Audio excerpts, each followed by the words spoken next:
welcome to my communication, which is going to be about Codamotion. First of all, the equipment. In this picture here we have the silver box, which is the Coda hub, and there are 3 cameras which are currently plugged in. There are 2 green lights next to the plugs, symbolise that 2 cameras are currently turned on. At the bottom we also have the blue battery packs, where you can fit 2 Codamotion infrared markers in. These are the Codamotion markers. They have a thin wire which connects into the battery pack, and a black marker on the end which emits infrared. We currently have 3 different sizes, one with a little brown mark on, one with a red, and the longest one with a yellow. Finally, this is the CX1 camera. It has 3 infrared sensors which are calibrated together, and then the camera is sealed, so no calibration is needed pre-usage. The cameras need to be moved into position where all the infrared markers can be viewed. So for example, in this setup we'll be using a jump protocol, so we've got a camera each side to view markers which could be placed on the lateral side of the body.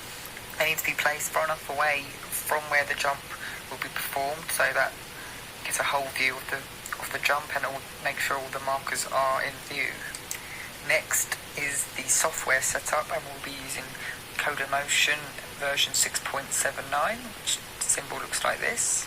When it loads up, you need to choose the appropriate setup. So for this one we used the bilateral dual force plate setup, which uses the cameras and the 2 force plates.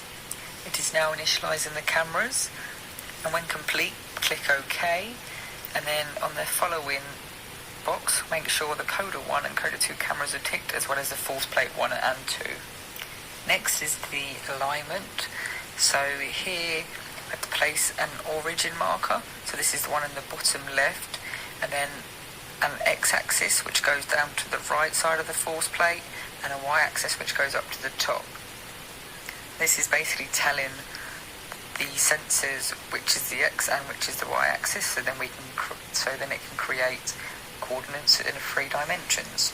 The alignment needs to be as accurate as possible, as any error here will create an error in all your data. So next, on the computer, if you go to File, then Codamotion Alignment, and then here we fill in the marker which is associated with the origin, and then then below you put the origin in, and then to the x-axis the marker, and same with the y. You start with the origin and then the y-axis marker. Then click Align, and then it should come up with alignment complete. Next is the setup and the testing of the equipment. So again, if you go to File, then Acquisition Setup, we will then need to create a setup for the testing. How many markers you have will decide the maximum amount of frequency you're allowed. So if you have less than 6, you're allowed up to 800. But in most cases you might need up to 28, so therefore the max is only 200 Hz. So tick the 200 Hz box.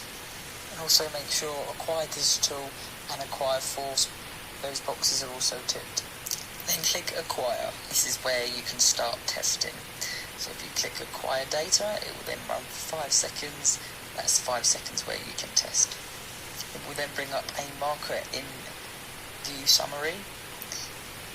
This shows which markers are currently in view and for how long throughout that 5 seconds. So here we have 6 markers in view, and the 100 defines 100% of the time it was in view. So we need to make sure that has happened. Or if it hasn't, the points where it wasn't in view, it wasn't when the performance was taking place. We can then view the markers in open space.